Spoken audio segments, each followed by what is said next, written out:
嗱，其實大家都知道咧，一般嘅擋風玻璃啦，其實都係用強化玻璃嚟做啦，所以咧佢撞到任何硬物嘅時候咧，佢都會好似我手上呢塊玻璃咁樣有一啲蜘蛛紋嘅裂縫嘅喎。同埋留意喎，嗱，強化玻璃嘅中間咧，其實你見到咧有呢一陣嘅軟膠嘅，即係話咧，當佢真係撞到係碎裂嘅時候咧，其實呢一陣膠咧都可以幫我哋咧黐實啲玻璃，等到佢哋唔會四散或者跌出嚟危險㗎。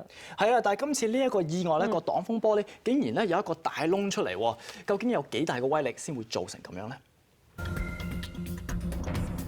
今次意外嘅其中一個談論點就係汽車擋風玻璃抵受外來物衝擊嘅能力。據專家講，一般嘅汽車擋風玻璃可以抵受大約100磅嘅撞擊力，而估計今次意外嘅石頭嘅撞擊力就足足有300磅。為咗睇下汽車擋風玻璃嘅承受能力，我哋就進行咗一啲測試。澤 Sir， 一陣呢個測試會點做嘅咧？嗱，我哋揾嚟一嚿咧類似邵氏嗰個花崗岩嘅石頭，大概4公斤重啦，由4米高嘅高度抌落個擋風玻璃嗰度，睇下嗰個反應係點樣樣嘅。澤 Sir 上到去4米高嘅位置，同汽車擋風玻璃嘅距離係2.8米，一切準備就緒，測試開始。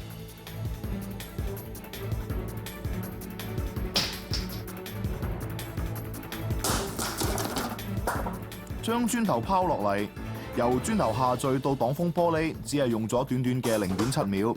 撞擊之後，玻璃應聲爆裂，擊中嘅第一點就穿咗一個細窿，而玻璃嘅裂痕就向四周擴散。老 Sir 啊，見到咧，其實而家個擋風玻璃啦，啱啱咧就俾嗰個大石咧打穿咗啦。咁我想問下啦，其實呢一個測試咧，佢嘅時速咧係有幾多度咧？有26.7公里時速度啦，咁撞擊個力咧，我估計係有成67磅。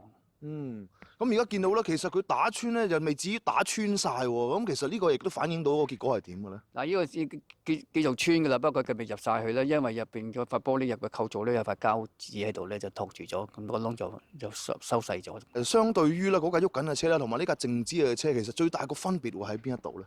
個分別就一呢個冇速度啦，咁淨係來自速度就嗰個磚頭啦，咁所以個撞擊力咧係細咗啲嘅。如果呢架車係有衝力向前衝嘅話，要加埋個磚頭嘅衝力嘅速度嘅時候咧，嗰個撞擊力咧係高好多倍嘅。今次涉及意外嘅石頭有機會從高空而來，但係亦都有可能係由行駛中嘅其他車飛出嚟，所以我哋就進行咗另一個測試。今次澤 Sir 會嘗試從接近同汽車擋風玻璃水平嘅位置，用12磅嘅大錘，以弧度大約180度撞擊落塊玻璃度，睇下會有乜嘢效果。澤 Sir 由起手到大錘撞落玻璃，大約用咗0.6秒。擋風玻璃同大錘嘅第一個接觸點，中間同樣開咗一個細窿，但係整塊玻璃嘅凹陷程度就更加深啦。哇，老 Sir 啊，其實家下見到咁多次咧，都係打穿咗塊玻璃喎。有冇計到佢今次其實呢個時速有幾多度？有啊，呢個並埋佢個錘咧，大約係15.8公里時速啦。咁相當呢個撞擊力咧去到54磅。但係呢一個測試咧，同啱啱個測試都見到啦，其實塊擋風玻璃一樣都係穿咗啊。咁其實個結果你見到係有啲咩情況？又係一樣係穿咗，點解？因為個錘咧比佢窄啲啊個嘴，咁變咗相對壓力係大咗嘅。頭先個磚頭咧嗰個面積係大咗咧，跌落個壓力係細啲嘅。由呢兩個測試總結出，撞擊力大約50至到60幾磅，已經足以令到汽車嘅擋風玻璃碎裂以及表面結構破壞。所以如果撞擊力超過300磅嘅話，殺傷力肯定好驚人。一般嘅汽車擋風玻璃絕對抵受唔到。